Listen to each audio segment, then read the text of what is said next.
yesterday, or 2 days ago, Rush Limbaugh fielded a call from a guy who was asking Rush, quite frankly, are you willing now to admit that Iraq is a disaster, a mistake, and it's time to bring the troops home? And that's all this guy wanted to query Rush about. And Rush couldn't answer that question, and so he impugned the caller by saying the caller was a fraud and that he was using a fake name. Now, how can a guy who calls himself Rush accuse someone else of using a fake name as a basis to dismiss him? I don't know. But I'll tell you a secret. Rhodes is a made-up name, too. Okay. Listen to this call. John Kerry said about Vietnam, no one wants to be the last one to die for a mistake. Incidents like Hadifa will make it impossible to achieve the goal of creating a democracy in Iraq that is friendly to the United States.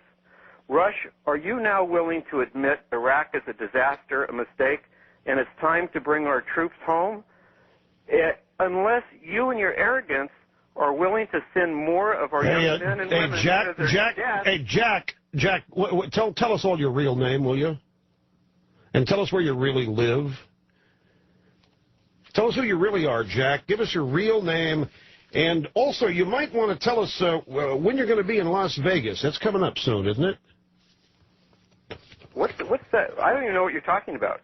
Yes, you do. Tell us your real name, Jack. You're an imposter. You make a habit of calling programs and reading prepared speeches like this gibberish that you just shared with us, making demands of me. So tell us who you really are, Jack. I want to know your real name.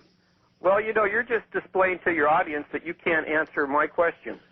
No, what I'm displaying to my audience is that I don't put up with liars and frauds on this program. You don't have to lie to get on this program, and when you do, your time is cut short. Why should I give credence? Why should I respond and descend to your level to answer your silly, nonsensical, biased, agenda-oriented questions? I'm not going to waste my time. Just tell us who you are, Jack, and tell us where you really live. Well, you know, I think you've lost your marbles.